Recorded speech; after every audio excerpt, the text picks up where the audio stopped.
Working trade deals. President Trump believes his trip to the Middle East will bring at least $1 trillion in Gulf state investments for the United States. Just before he departed the White House for Saudi Arabia, Trump announced a 90-day agreement with China, pausing the imposition of hefty tariffs while a final, more favorable trade deal is negotiated. Here to discuss more on tariffs, Trump's trip, and trade is businessman, former Congressman Jim Renacci. He currently serves as Republican Party chair for Medina County, Ohio. President Trump's trip to the Middle East is all about generating business for the United States, and he signed a deal with the Saudis worth about $600 billion. So what do you make of this trip and Trump's art of the deal at work? Well, look, I've gotten to know President Trump. I was one of the first people to support him in 2015 and 16 here in Ohio. He's a business guy. That's really the base of what he enjoys doing. He enjoys being there, making deals. And at the same time, he's going to be able to make those deals and bring America manufacturing and business back. And I think that's the real goal, is to really make America great again, which is slogan, and bring some of the foreign government money, foreign government investment, but also business investment from those foreign countries here to the United States. I mean, $600 billion from the Saudis, that's quite a bit, and the Israelis are a bit concerned that he's excluding them, making deals with the Gulf states against their interests. It appears Trump's saying, we're still with you, Israel, but this is between the U.S. and the Gulf states, America first. So what do you think is the reason for Israel to be concerned? Is there a reason? How far are we from bringing Saudi Arabia into the Abraham Accords with Israel? Well, look, I don't think Israel should be concerned. I still know that President Trump's a big supporter of Israel, and I do believe, even in serving in Congress, that Americans are really very supportive, most Americans, because it is one of the few democracies in that region. It's one of the few countries that we actually get intellectual intelligence back and forth with.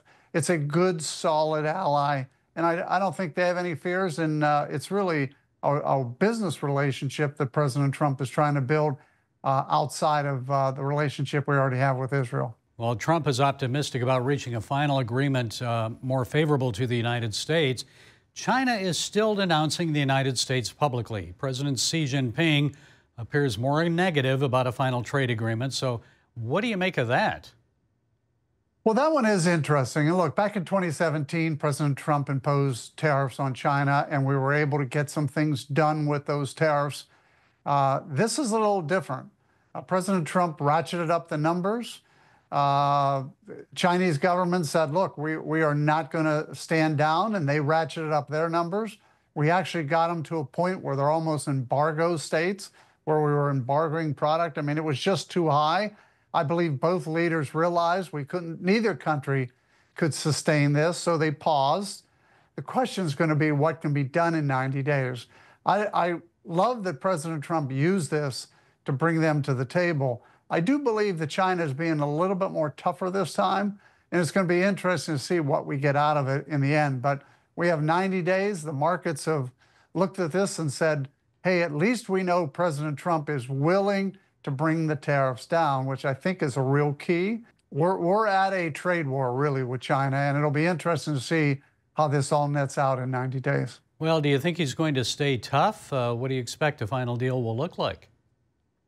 Knowing President Trump, we'll get a deal. I just don't know if it'll be everything we want. But remember, the best deals are the ones that both people walk away from the table not liking the deal. What do you think will be best for the U.S.? You know what? I think what we should fear more than anything is not as much how much we buy from China. Let's face it, the American consumer and the government spends money. They're buying product from China. They're buying things manufactured in China because they're cheaper. I always use the example, you can buy a candle right here in Ohio for $3.50 and get that same candle from China for $1.25. Well, there's a reason. And people still want to buy the $1.25 candle.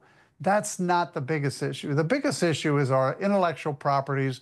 When they come over here, they steal those intellectual properties, all the things they do to try and get an edge on the United States. If we can fix that, we can fix a lot going forward. And I think that has to be the real key, moving forward in any trade relationship we have with China. Former Congressman Jim Renacci, thank you for being with us. We appreciate it. Thank you. Thank you for having me.